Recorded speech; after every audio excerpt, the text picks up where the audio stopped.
అందరికీ నమస్కారం. ఈరోజు కథ షీ. రచయిత తారాగారు.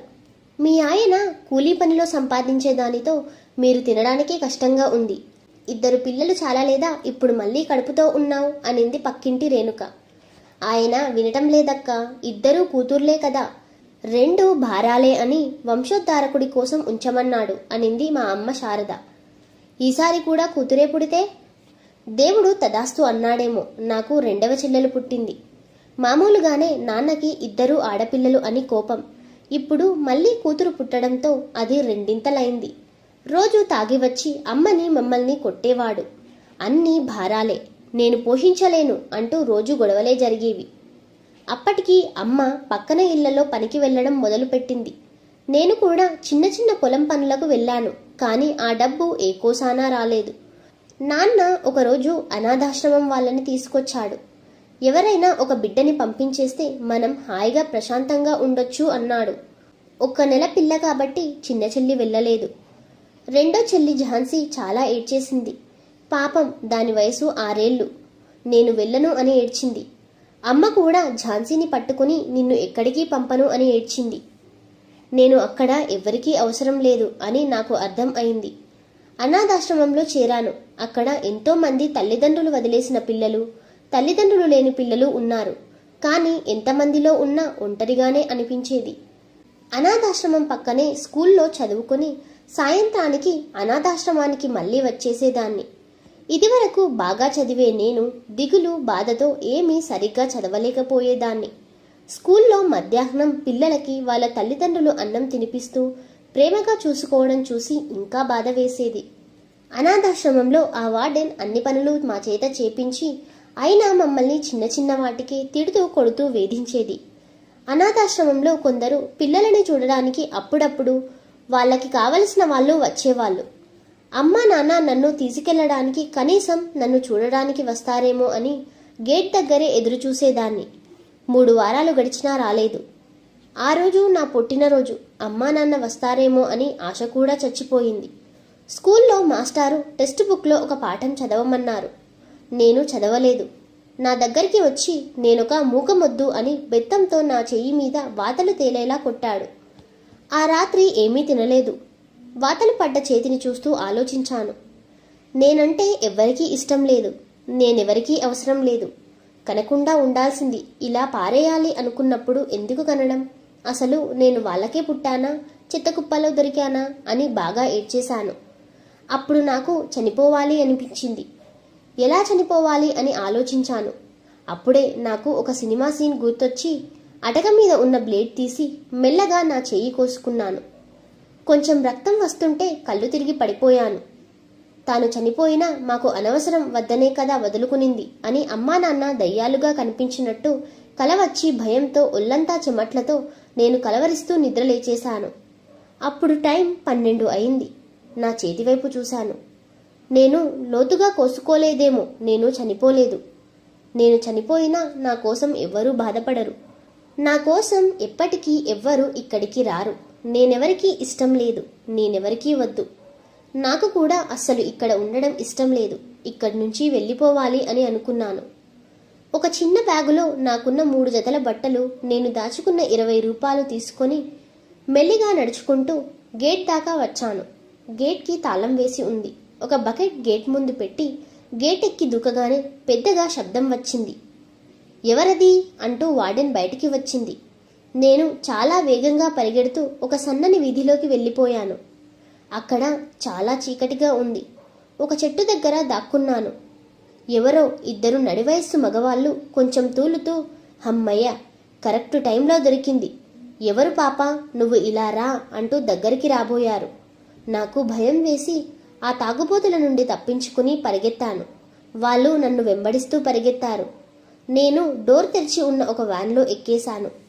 ఏవో అడుగుల చప్పుడు వినిపిస్తుంటే సీట్ కింద దూరాను. ముందు 2, తర్వాత 2 ఎక్కారు. ఇంత లేటేంటిరా, రేపు లాస్ట్ డేట్, రేపు ఉదయానికంతా లోడ్ పంపించాలి. ఇప్పుడే ఒక అమ్మాయిని చూశాము, దొరికినట్టే దొరికి జారుకుంది. కథలు కాదు, రేపటికంతా 300 మంది అమ్మాయిలను పంపాలి. ఇంకా 4 తక్కువయ్యారు. ఈ రాత్రి ఎలా అయినా పట్టాలి 4. ఈ మాటలన్నీ విన్న నాకు నేనెంత ఆపదలో ఉన్నానో అర్థం అయింది.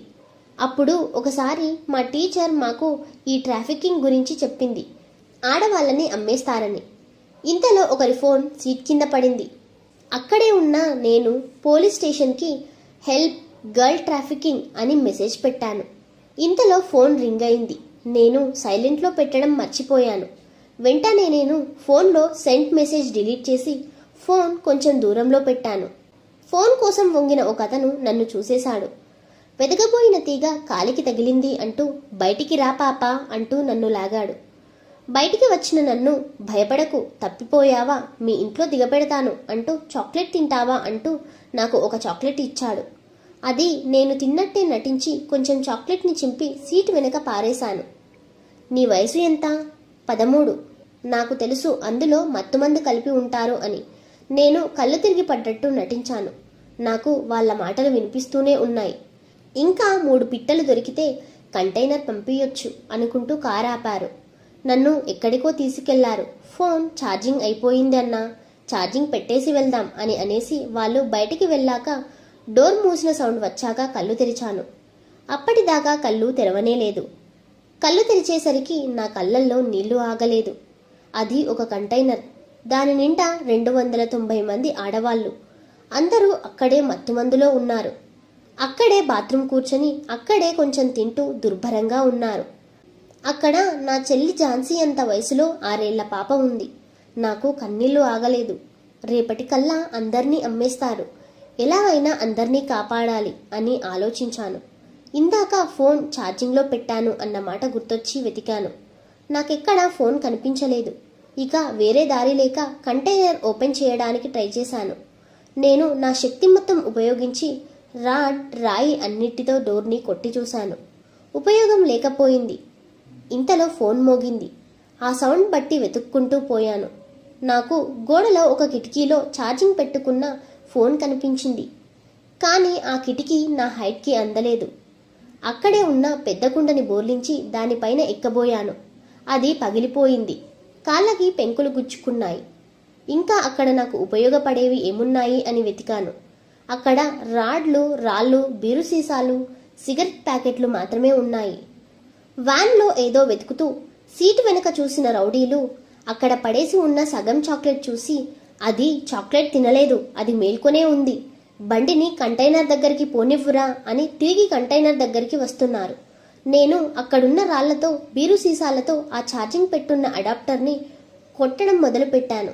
చివరి ఆశగా అలా ఎన్ని రాళ్ళు, బీరు సీసాలు విసిరితే ఒకటి సరిగ్గా ఆ అడాప్టర్కి తగిలి ఆ ఛార్జర్, ఫోన్ కింద పడ్డాయి. కానీ ఆ ఫోన్ కొంచెం పగిలింది అంతే. నేను ఏమాత్రం ఆలస్యం చేయకుండా పోలీస్ స్టేషన్కి కాల్ చేశాను.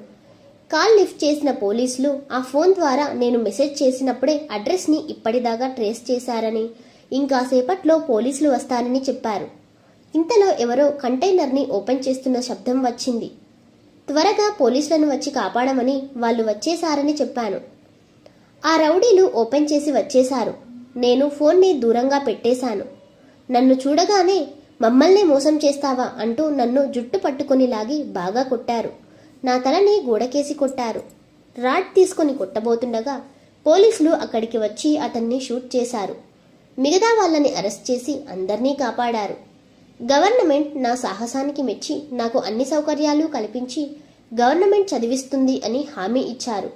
అలాగే సాహస బాలల అవార్డు అంటూ ఒక 10 లక్షల రూపాయల నగదుని ఇచ్చారు. నా దగ్గరికి మీడియా వాళ్ళు వచ్చి మీ కల ఏంటి అని అడిగితే ఆడపిల్లని వస్తువులా అమ్మే రోజులు పోవటం అని చెప్పాను. అక్కడే నిల్చుని ఉన్న మా అమ్మా నాన్నలని నేను అప్పుడు చూశాను.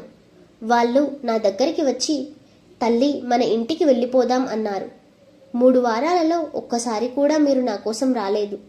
అమ్మ కళ్ళు కాయలు కాసేలా ఎదురుచూశాను. నేను ఏం తప్పు చేశానమ్మా? ఆడపిల్లగా పుట్టడమేనా నేను చేసిన తప్పు? ఇంతవరకు మీకు నా మీద లేని ప్రేమ ఇప్పుడెలా వచ్చింది? నేను వస్తువునా అమ్మ పడేయటానికి?